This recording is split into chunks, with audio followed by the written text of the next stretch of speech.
तो जो ये आर्टिकल 370 है, पहले हम उसके बारे में जान लेते हैं कि क्या है आर्टिकल 370। देखिए, आर्टिकल 370 में हमें पता है कि ये जम्मू कश्मीर जो राज्य था उसको एक विशेष राज्य का दर्जा दिया गया है। यह आर्टिकल जो 370 है हमें यही बताता है कि जो हमारा जम्मू कश्मीर राज्य है उसे एक विशेष राज्य का दर्जा दिया गया है। और यह जो है कब दिया गया था यह दर्जा? यह दिया गया था 17 अक्टूबर 1949 में। 17 अक्टूबर 1949 में जम्मू और कश्मीर को एक विशेष राज्य का दर्जा दिया गया था। विशेष राज्य के दर्जा में ये होता है, ये कहा गया कि जम्मू कश्मीर खुद से अपना एक संविधान बना सकता है और वह अपने नागरिकों में किस तरह के नागरिक को कहाँ रहने का अधिकार, वहाँ के मतलब जो भी पर्सन है उस वो कहाँ रह सकते हैं, क्या कर सकते हैं, इन सब का अधिकार खुद जम्मू कश्मीर राज्य के पास ही रहेगा। इसमें भारत सरकार का कोई इंटरफेरेंस नहीं होगा। तो आर्टिकल 370 यही सब बातें बताता था। तो आर्टिकल 370 को जो हमारे भारत सरकार ने 6 अगस्त 2019 को समाप्त कर दिया और कहा कि अब जम्मू कश्मीर राज्य भारत का ही एक हिस्सा होगा और यह विशेष राज्य के रूप में अब नहीं रह जाएगा। और तो इसके साथ ही साथ उन्होंने एक बात और मतलब भारत सरकार के द्वारा मतलब किया गया कि वो जो जम्मू और कश्मीर था उसको 2 पार्टों में डिवाइड कर दिया गया, एक जम्मू और कश्मीर और दूसरा लद्दाख। अब जब भारत सरकार ने जो इस तरह का फैसला किया था 6 अगस्त 2019 को, जो राष्ट्रपति महोदय ने इस तरह का फैसला दिया भारत सरकार की अनुमति से, तो इस फैसले के विरोध में बहुत सारे जनहित याचिकाएं दर्ज की गई थी, जिसमें कहा गया था कि यह संवैधानिक कार्य नहीं है, जो भी भारत सरकार ने किया यह गलत किया है। तो उसी पे हमारा जो अभी फैसला आया है सुप्रीम कोर्ट का, वह इसी मुद्दे पे का फैसला है कि क्या 370 को जो भारत सरकार ने हटाया वो क्या सही था, और क्या जो भारत सरकार ने जम्मू कश्मीर को 2 भागों में डिवाइड किया क्या वो भी सही था। देखिए, जो जनहित याचिका मतलब जारी की गई थी, मतलब उसके खिलाफ डाली गई थी, उसमें यह कहा गया था कि जो भारत सरकार ने 370 को हटाया यह बिल्कुल संवैधानिक नहीं था।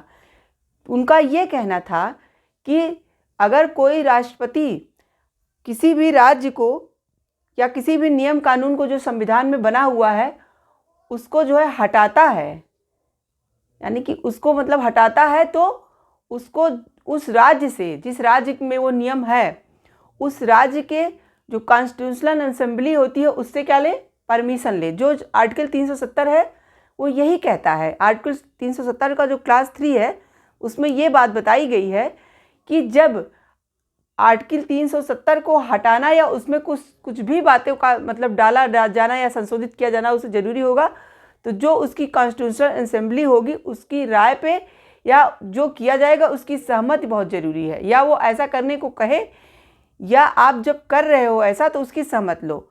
तो यहाँ पे क्या किया गया था कि कॉन्स्टिट्यूशनल असेंबली से कोई सहमत नहीं लगी, क्योंकि वो थी ही नहीं, वो उसी समय समाप्त कर दी गई थी। उसका काम हो जाने के बाद कॉन्स्टिट्यूशनल असेंबली को हटा दिया गया था और तो जो है भारत सरकार ने उसे कॉन्स्टिट्यूशनल असेंबली को हटा था उसकी जगह लेजिस्लेटिव असेंबली का प्रयोग किया था और यह नियम जो 370 को हटाने वाला था उसे लागू कर दिया था। तो जनहित याचिका में यही कहा गया था कि यह कॉन्स्टिट्यूशनल रूल नहीं है, यह गलत है, यह संवैधानिक नियम नहीं है ऐसा। तो एक तो इनका ये कहना था। दूसरा, इन्होंने कहा कि जो इसको हटाया, जो इसको 2 पार्ट में डिवाइड कर दिया गया वो भी सही नहीं किया गया। तो सुप्रीम कोर्ट में जब सुनवाई हुई तो जो 10 दिसंबर को इसका फैसला आया उसमें सुप्रीम कोर्ट ने क्या कहा और भारत सरकार को कुछ निर्देश भी दिया इन्होंने, सुप्रीम कोर्ट ने। तो चलिए अब हम लोग ये जानते हैं कि सुप्रीम कोर्ट का जो फैसला आया है वो क्या आया है। तो जो सुप्रीम कोर्ट ने फैसला दिया वो उन्होंने ये कहा अपने फैसले में, सुप्रीम कोर्ट में 5 जजों की जो संवैधानिक बेंच थी वो बनाई गई इस फैसले को सुनाने के लिए, जिसके जो मेन अध्यक्ष थे वो DY चंद्रचूड़ थे, CJI।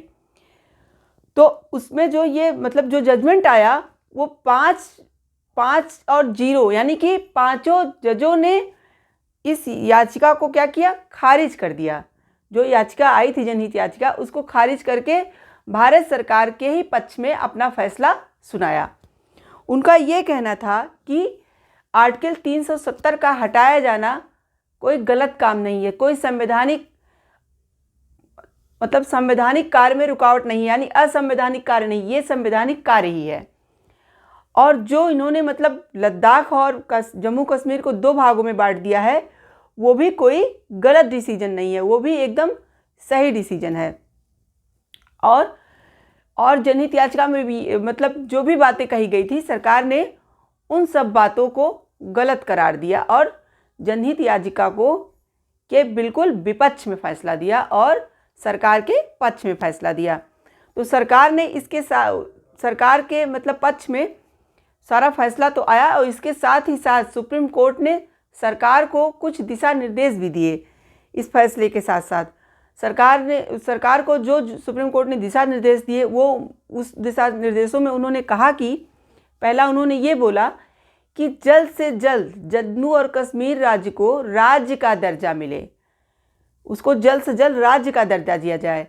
और एक इन्होंने और दिशा निर्देश दिया कि जल्द से जल्द जम्मू और कश्मीर में चुनाव कराए जाएं, क्योंकि जम्मू और कश्मीर में राष्ट्रपति शासन लागू था।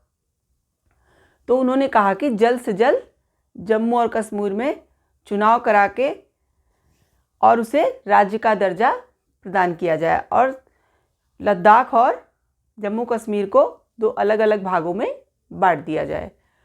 तो ये था सुप्रीम कोर्ट का फैसला इस जजमेंट पे, यानी आर्टिकल 370 को हटाना कोई गैर संवैधानिक कार्य नहीं है, ऐसा सुप्रीम कोर्ट का कहना था। देखिए, आर्टिकल 370 हट जाना एक तरह से अच्छा ही है, क्योंकि इससे तमाम तरह के विवाद होते रहते हैं, आए दिन विवाद देखने को मिलता था। अब क्या है, अब वो भारत का एक राज्य बन जाएगा। भारत का ही एक राज्य जब रहेगा तो भारत सरकार के अधीन ही रहेगा और जो भी चीज़ें होंगी वो पूरे देश में अच्छी तरह से लागू होंगी। तो आज की वीडियो में बस इतना ही। आशा करते हैं कि ये जो फैसला आया है वो आपको समझ में आ गया होगा। Thank you very much.